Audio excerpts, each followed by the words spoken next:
Asem Yi Di Ka. Yeah, the Yankopo ase. And then so the CFF ache yen. Yeni so no no adumra wa ye de amaye. Ni oguso ye eni a oba be ye. Ni nipa susu na otwetwe mu na mbem. Na otwe Yankopo agina tu ne begina. Isas nas makasa wona ode wo ho to ne so no. Ade nyina da edi boa won na wie won ye. Midin de akwasi ensia. Asem Yi Di Ka bre na edrusui. Na anopai menu ba bedi nkomo dia fa eye enano Obuasi basabasa na e course. Na before that, ma me fa nko Confanoch that's Confanoch here. Confanoch Teaching Hospital. Na me nkyerɛ ade bi e Confanoch. Na no ya opemsuo asantema nyina euro 2472 ababio. Yes ye nyina ye nye entoboa ne mfa ensiesie Confanoch no. Me kyerɛ video share o TV ne so.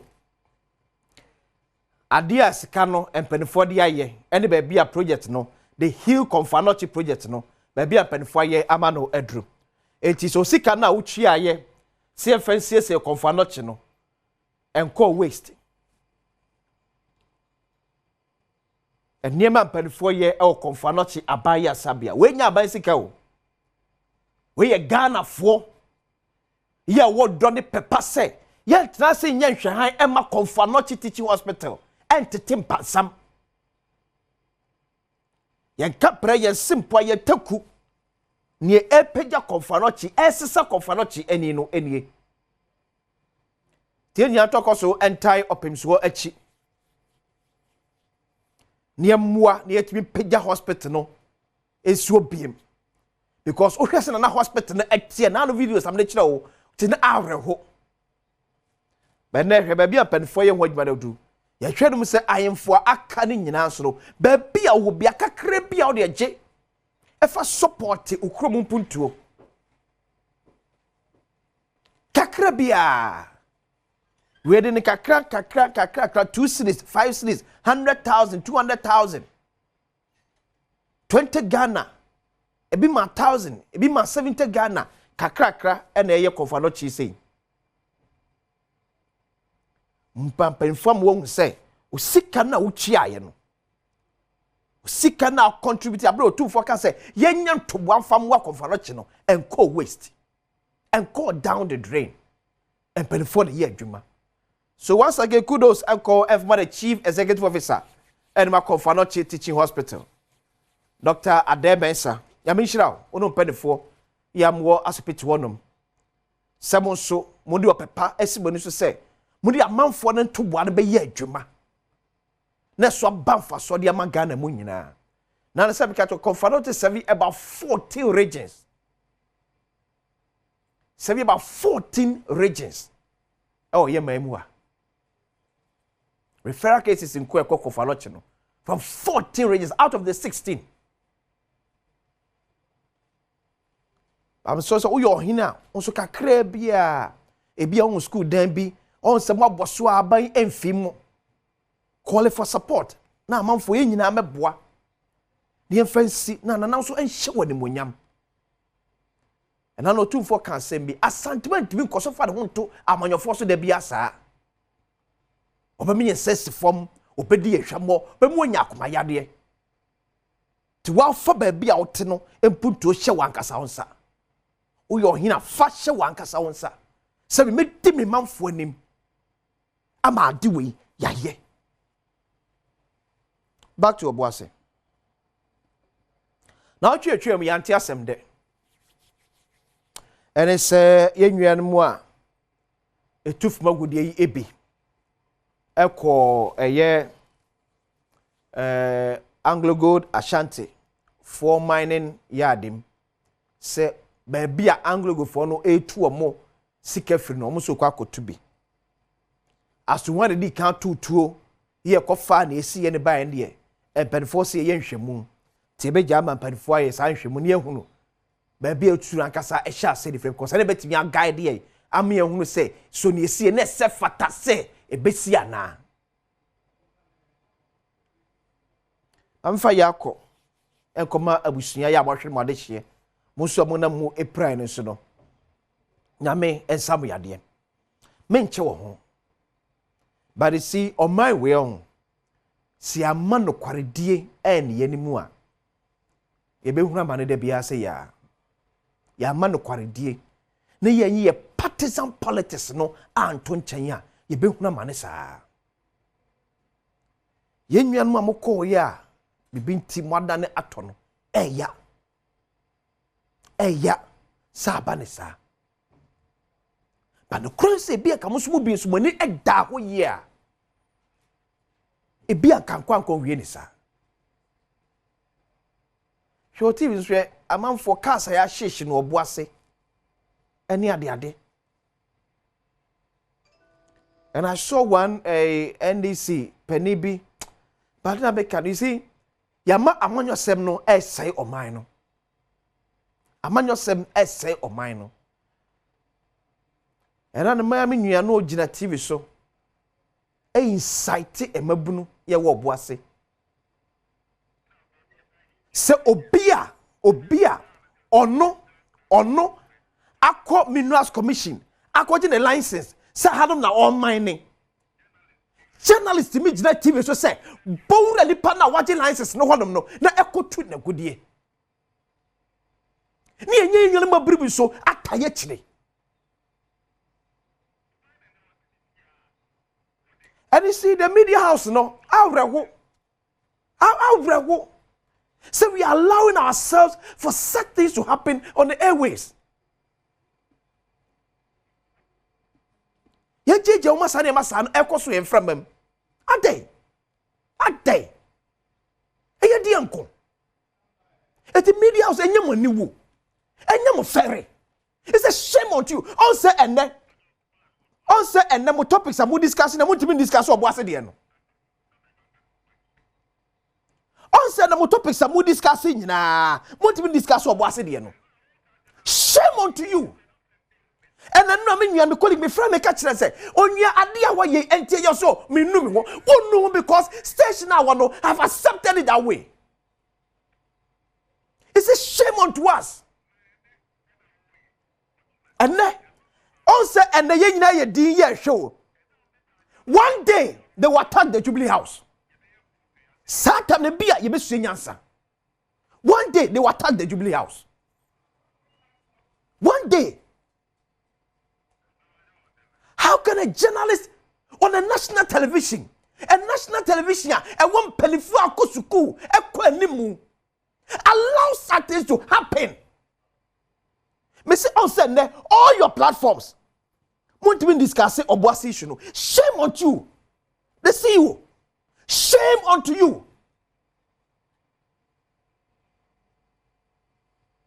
Edi anko ni eje. Edi anko. Die ni yepe. Edi ade.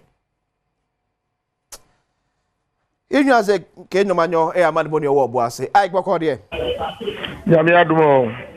Na metese enu a please for ne bambo for ne bo pempe e wo Obuasi anadwo de so nim. Mo so no pay kro no metese. Si am no ka say me wo Obuasi Central Police Station. Eni mu ha pe na begina. Be wo say a police for na da regional commander edo omobaye no. Omo amudi call patrols no anadwo no. Omo aba ema morning team no so atiesim a omo call ai binu ma be tena ha. Omo ji omo ahomia enisa. Ba krona mu so de emu eda ho. Na ade ba kwa isi e wo Obuasi enene say schools e wo Obuasi de ni nyina obi anko school ya tutu schools ni nyina mu eye aban de ene ankrankra de ni nyina no ya tu ni nyina mu ni nyina ene say mpanifo ehwe enwomasua so e de atudwa ese wo munnim se bia enkola no eko school a na bibisa ko sibio mu a wo munnim kwan a wo befa so a wo betimi abo enkola no ho ban nti ne de ni nyina akoso ena sibia wo sore first no na Obuasi enka na dwoada no paipa anka e class ye admanipa nam kwan bebre eko wo nyuma so no ene abafom kakra ni nyina ene se ase ehu ewo ebinimu emu na mu kro na mu de sisi ame no ka sei emu adwo se de na ne da no pa na tie a ye sisi ties ne ho nkonyaba no de sisi ade anopa nyina mu adwo adibia sa entimi enko so ewa kro de emu de mu ye twen sir a police form pen for any na regional commander no mo pathologist na nka obaba ya zame dead bodies no na nkremofo na ewo mu no na nka yeyi wo mu e de ama eye ebusuafo na nka wo makokora eno ntini ama so ene da nti ena no pay ene ye chance police form pen for na nka sabeba na nse ya wo de egu akwan mu obetimi aye no mo de emu no e de ama eye ebusuafo no makwakosie no eno na tesi aye chance sa adwuma no so ebesini akoso eti se sia de betimi aka ni pense se sia de Obuasi de ebuda ho emu adwo Isaac una owo Obuasi obetimi a confirm ya do edi ama ye kwa akoto 2024 abato no enkomo be na mabonte so Obuasi se enkomo se sensa se about say your man for be call AngloGold Ashanti for assassins na enkomo be na mabonte so Obuasi oh ahana de ensema na eya na emrantie na wokrum ha kanjira ne se wo mote ote poano a ewo se unya kwenya edidi ewo epomu enti se wo mote Obuasi na egi concessions ni bi ewo ho a wo munya dwuma wo ho biom no anka wo ndane ho no enfama eye wo mo emrantie no na wo mo nso enidi ewo so eno de san komo we akoso benifo eguso wo mo di ho enkomo eno na ne dakra asem esiye no ensem emrantie ne kakra ne se ba kwa ye ne di nkomo no kire se beebi a wo mo koye no eye kodo side ho no eji enye dwuma bia wo ho eho na kwa ese bia wo mo apo egu ha wo mo enko eno no mo so sere san komo de ho ne ma wo mo a anke be bo mo so atena ho akwakoye wo mo enyuma na aboa wo mo so nya baabi edidi enti eno no sem na mpanifo de egu akwa mo pesa nkomo no mo be di nsa wo so na egiefo no mo aka na mo sisi ame no kasa de mpanifo sanka wo mo di mrantie na nim ekosere concession no de ma yeni anu otu afo magudie no sisi a MC mienu na wokro mo nyina obia dwumegu nti new ones na abai fofre baba be yiye o ebi eni ho two regional minister afeni aboni di inverting kra onyanko ye wono nso obedi enimu no nso eni ho na three minister on na hwefo magudie to ne nsanse sem nso eni ho nti for now no e de Jesus ampanifo we num nyina eba sampanifo we num nyina eba ewia ansana ye de sanse we no wo mo timi ne egiefo ampanifo na aka na concession ne baabi a o se yi e de ma mranche no mo so nya baabi e tena edidie no wo mo etimi aye ene no na fofi anto ataya asa atore ntem esi ye nemo ene da NDC 2024 parliamentary candidate for Obuasi East eye Samuel Aboagye e de atuga sa de esi ene da no eha no de ti eha ne se first no se binum ekọ asa eho na ye che wo mo a ye mo wo mutuo ye che wo mo nyina e do mo bre police for na police for do mo akọ court na court e de asuchi ese fata na de amom se why dey fine na busuafo kwa jiska na ekutua na ye yu na we de abroso se omo betutuo ekuni pa mako enkora binum se prepare so die at sabia ne de asefo nti wono as a PC no wa kope international lawyer baako a oba be kadie e de ama eye mrantie na omo ho akwa omo awu eno omo so prepare no omo be hwe no omo aka omo asem e de ama wo omo e wa ha eti for now de obedru Obuasi de nsem mrantie no kan na se nipa wokru de mu kanyina ne se mrantie omo mpe baabi na mrantie no nya baabi ntira enya adwuma na wo so nsa enkowa no na sa watimi wakame we no ebi ensibio mate ai medase Isaac no manyo ya man boni owo Obuasi ena o me live update I can you be try a videos no from the current happening in Obuasi na ya hwe I wish say empenfo betena se na o ma say sa asem we ba me say MPP NDC empenfo munyai ensoso tantan na de soso nsɛmtrefo bi so emo mu kan sɛm a ebetimi akofa asɛm de abrɛn ɔman mu anapema hu sɛ the former member of parliament Emma Adehye Okumbungu I write up be on asɛm a making honorable Asmu Barak and let me read it or see place the blame of the very unfortunate event in Obuasi squarely at the doorstep of Onua TV which allowed its platform to be used to incite violence by one of its staff. We have come a long way and must not, in the name of free speech, allow media houses to be used as vessels to incite violence. We can't live in a country with such wanton indiscipline. Thuggery and any other act of lawlessness must have no place in Ghana. We all want. We sit aloof at our own peril. Former NDC MP for Kumbungu, Honorable Ras Mubarak.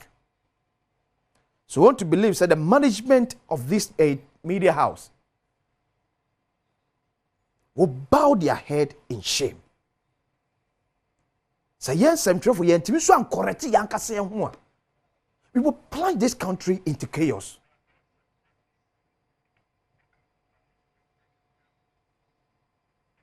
Senya ya si anhwe ya yes I'm for you ntimi ankorrect you anhwe when man kan tire nnuam say ba bia me nua ode ade koi ebe bo man ya ye be bo man to na ye nyankrofo bi so e support this hard way. Onya TV, it's a shame. Onya, it's a shame. Some years I pray mass had the course. A shame unto you. Me say on say and none pay. The whole of media general. You can't discuss Obuasi issue. Look at the topics you are discussing. Because anyone na come on. Mummy trust me and so sani man so. Now one day ya hwe be nya nsem trani bi amwa hyema bu kutupa abawura mampani atena e ko na man kana ba wo sebio ye do man ko say mu. And how do you continue to keep such a presenter on live television? Eye di ade ko eye di ade media journalism em penifoni ho em penifoni media house wani guasefo and I'm telling you sir because this is now point timi nya mo hwe na bibi kwa kwa ngosi aga ye be pa mo bi fa ne sanko come see ye be kasa media freedom GJ be sorry media foundation be sorry but ne yenwen mu bi ya e be bo man to no ye ntwenka wasem e bi esi o ma bi so pen yo e bi esi o ma bi so pen mo mi antrase ne enso so saade ne so ne yenwa Captain Smart ye no e ye nim guase enye journalism a bomb mine. Yes, Sonia continue say, baby, I'll do a man kick a corner, time, and yet journalism now, you know. And shame on you once again, the management of Media General, for allowing such barbaric thing to happen on your network.